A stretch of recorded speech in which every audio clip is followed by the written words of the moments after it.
Hello people of the internet, welcome to Paint to Life episode 60, the YouTube channel where we take tiny plastic miniatures, throw some acrylic paint on them, and breathe life in them with storytelling so you might learn something new on the subject or perhaps take the story to make it your own. Tonight, at the end, you're going to have another opportunity to enter into the contest we're having where you can have your own Paint to Life episode made and name a dragon, as well as pick the particulars about it, so stick around to the end to find out the details.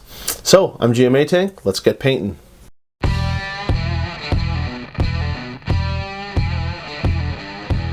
Alright, if you missed last time's episode, we designed, created, built, and then painted a two-way dice tower. You can find the link below in the description or at the end of the video. If you want to watch that story video or watch the painting with commentary video for full instructions on how I did it, you can find that there. Tonight though, we'll be painting a Nozel's Marvelous miniature, Night Walker. Like a dome above all other planes, the positive energy plane is a source of radiant energy and the raw life force that suffuses all living beings across the universe. Its dark reflection, on the other hand, is called the negative energy plane. It's the source of necrotic energy that destroys the living and animates the undead. It is here that you'll find a Night Walker, a type of sentient undead completely made of negative energy from the negative energy plane. They are unnatural and malicious. They take delight in corruption and the suffering of others. It's a creature of both death and shadows and had enormous powers over darkness, and with a challenge rating of 20, it's one of the hardest creatures you can fight in Dungeons & Dragons 5th edition. Now, a Night Walker's body looked as if it was made of a living shadow. It had a vaguely humanoid form, somewhat slender, but they were tall, almost the size of a house, and weighing in at probably about 10,000 pounds, their bodies were smooth and hairless, and the ability to fly made them, despite their size, virtually silent if they wanted to be as they moved about.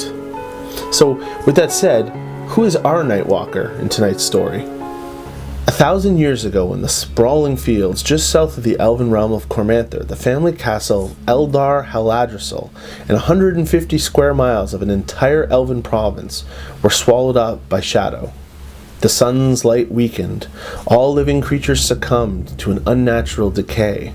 The land turned dark and was henceforth known as Nocterra, the Midnight Lands. All who would venture into Nocterra never returned. The surrounding elves feared the land, and thus turned it into a giant quarantine zone, and shot to kill anyone caught attempting to enter the cursed place. Now, in present day, the elves who controlled this territory have retreated into the forest of Cormanthyr, and the quarantine zone was now accessible to all kinds of races who had previously had no chance of admittance. This includes one of the most greedy and exploitative races of all, humans. Enter the experienced adventuring party known as Bertram's Benefactors. The party was led by a charismatic human bard named Bertram Bragan. He was somewhat of a folk hero to the surrounding kingdoms, and he was quite a wealthy individual due to his knack for discovering lost treasures and artifacts. Setting out from the Dale Lands, Bertram's group was determined to discover the source of the darkness and release the lands from shadow, and of course take claim of Haladrissel Castle and everything inside it as well. Now, as they approached the boundary of Nocterra, the former quarantine zone, it was unmistakable. And it was there where they met the elven ranger known as Halimar. Hail, fellow, well met. Please do not provoke quarrel. The elves have abandoned claim to this land. Not all of them. My name is Halimar Haladrissel, and my grandfather is Eldar Haladrissel, lord of these lands. Well, I plan to change that. Sir, your grandfather must be long dead where he lost 1,000 years in there. Now, step aside and do not attempt to interfere. I shall not, but as the grandson of the Lord of the Lost Castle, I wish to come along to learn more of his fate and my lineage. Very well, but know this, Master Elf, any and all treasures found are property of myself and my benefactors. Now, the first 20 miles or so of land was mostly hills, barren with lifeless, leafless trees reaching to the sky. The soil had a dark, sandy look to it, and the sun, while high in the sky, had its intensity cut in half, so much so that you could stare directly at it without eye discomfort. Now, halfway into their journey, darkness began to fall, so they put up camp for the night. There was nothing to forage for food, no rabbits, no berries, so they ate from their pack rations, which had become stale and flavorless. The party tossed and turned. No one could catch a good sleep in this cursed place. Most had horrible, horrible nightmares and woke up the next day exhausted. Halimar, on the other hand, did not. You see, elves don't sleep. or dream. They meditate and reflect. But during his nightly meditation ritual, Halimar imagined walking in castle grounds with his grandfather, Eldar. He was as young as a child, not older than 5 years old. Eldar led him to a grand dining room where there was an enormous hutch made of antlers and wood that towered impossibly high all the way to the ceiling. There was a hidden hatch at the bottom that popped open. Eldar took something from the hatch, kissed his grandson on the forehead, and whispered, "Freon." Halimar startled back to reality and noticed his companions cleaning their camp, preparing to move on, and he told no one of what he saw. It was mid-afternoon when they discovered the castle. In front of this towering ruin, the rotted wooden doors of a once impressive entryway were thrown open, and room by room they skulked, looking for the evil entity that had cursed these lands. In the main hall was a portrait of Eldar around the time he disappeared. Through clues and evidence, they learned that he had been a practicing wizard, focusing on necromantic arts to prolong his otherwise generous elven lifespan, perhaps inviting the cold grip of undeath, ultimately becoming a lich, or perhaps a vampire lord. However, once the grand doors to the dining hall were opened, Halimar gasped as he recognized an antler hutch from his premonition. Without a second thought, he strode forward and fumbled about, attempting to open the secret hatch, and to his unfettered shock, he did. Inside was a round, golden talisman with a large amber stone in the center. What's that, friend? Give it here. My grandfather showed this to me and wanted me to have it. I can use it to break them free. What did I tell you, Halimar? Everything we find belongs to me and the company. Please, Bertram, this is my destiny. The other members of the party, weapons in hand, surrounded the elf. Hand it over, or I'll be taking it from your corpse. Here, you can have this worthless journal I picked up. It'll likely be worth 5 silver. Find your destiny in there. Realizing his lack of options, resigned, Halimar handed over the talisman with a heavy sigh of regret. I think I've had enough of this fellowship. Until we meet again. The Elven Ranger slung his bow over his shoulder and departed from his ancestral home. After a break, the treasure hunters carried on. They entered a great hall room. It appeared that there were many people gathered here at once when something happened, as they appear to have all tipped over and died en masse. Now, as they walked through, the golden talisman began to vibrate frantically inside Bertram's satchel. The corpses around them all began to stir, rising up as skeletons, zombies, and various other forms of undead. While the entourage prepared for overwhelming odds, Bertram retrieved the pulsating and glowing talisman and held it aloft. A holy nova discharged, blasting all of the undead around them into dust. The very next room was the throne room of Hal Adrasil Castle, with impressive 30-foot ceilings, tall tapestries between stone pillars from floor to ceiling, glass windows encircling the throne, on which thick curtains had been erected to block out the weak afternoon sun. And there, atop that throne, sat a seemingly recognizable pale elf. A vampire, to be sure, with his arms gently folded across his chest. You should have not come here. My power is amplified tenfold in this place. I will drink of your blood, and your soul shall be forfeit. The talisman began to glow and vibrate again. Bertram points and blasts the vampire into the ground. You're lord of this place no longer. I am no lord. I am but a servant of... Bertram again blasts him with the talisman, this time completely into dust. The holy artifact dims, and the vibrations stop. Enough of your unholy ramblings. Meanwhile, mere miles from the castle, a dejected Halimar sits atop a dead tree, thumbing through the pages of his ancestor's journal. What have I done? In my attempt to prolong my own life, I've ripped the hole into somewhere else, and something is on the other side, looking back at me. The vampire lord's ash pile still smoldering.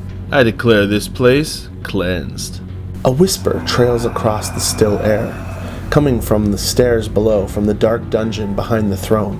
A huge, tall, slender humanoid with smooth, hairless skin that shimmers black, blue, and purple, with a head that sports 2 6-foot horns, strides to the top of the stairs. It moves like a broken man, disjointed and unnaturally, and yet fluid and completely silent. 3 of Bertram's benefactors rush into combat with the creatures, and despite their frantic hacks and slashes, all 3 fall to the floor dead in less than 20 seconds. Bertram cries out in fear, turns on his heels, and runs frantically for the exit of the castle. The 2 remaining party members, shocked at the effortless strain in which the creature dispatched their comrades, not to mention the cowardice of their leader, also turn to flee, but 2 massive 15-foot-long claw swipes, their lives are over. It calls itself Tenebris. I have never seen or read of something so alien in my life. I can feel it slowly changing places with me as dark energy now pours throughout my castle and outside to the surrounding lands. Bertram flees back, through the Great Hall, past the dining hall, into the entry foyer. Despite weighing more than 10,000 pounds, however, Tenebris floats effortlessly, a foot above the floor, in pursuit. Out under the afternoon sun, Bertram bursts, and for another 100 feet or so, finally stopping in the light, hands on his knees to catch his breath, feeling safe under the warm, comforting sun. To his horror, the slender Night Walker Tenebris ducks down, then up, through the doorway, and continues his pursuit, unscathed by the natural sunlight. Bertram defiantly holds up the talisman with shaking hands, says a prayer to Tymora for good luck, and aims it directly at the creature. Should anyone find this journal, seek out Corellian's holy talisman, as that might be strong enough to banish Tenebris, but use it wisely, as it only has 3 charges. May my descendants forgive me. What have I done? In Bertram's hands, at arm's length, pointed towards Tenebris, is Corellian's talisman. But with all charges used up, it does nothing. The creature raises its large forearm and points at Bertram. A sharp cry muffles. His eyes roll into the back of his head and burst. His lips spread so far that his upper and lower jaw protrude through his open mouth, and ultimately his skull, an entire skeleton, burst forth through his skin before collapsing into an inside-out pile of gore. Scanning the immediate vicinity for any signs of repulsive life, and finding none, the Night Walker returns back to its lair. Tenebris, the living dark.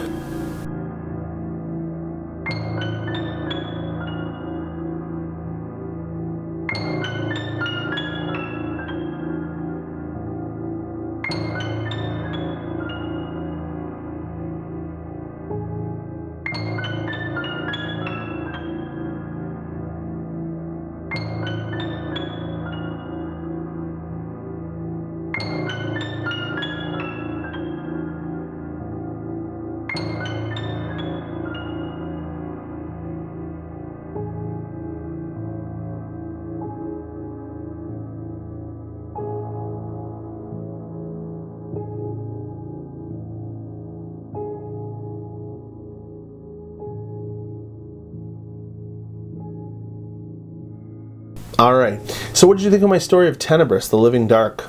Here he is, for the shelf.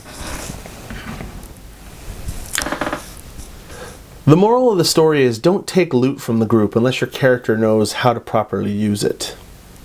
So now's your final chance to get another entry in the Calamite Dragon Expansion Paint to Life giveaway episode contest. Blah, blah, blah.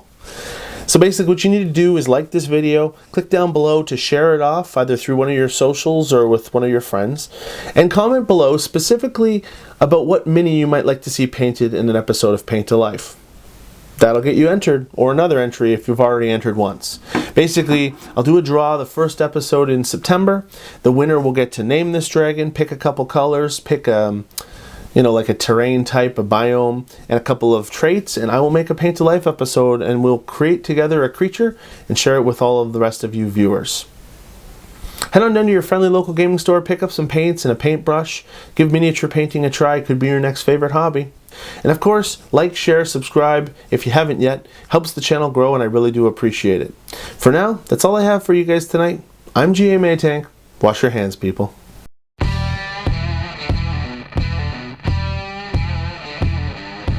Enter my Paint to Life episode. Did a bug just land on my nose?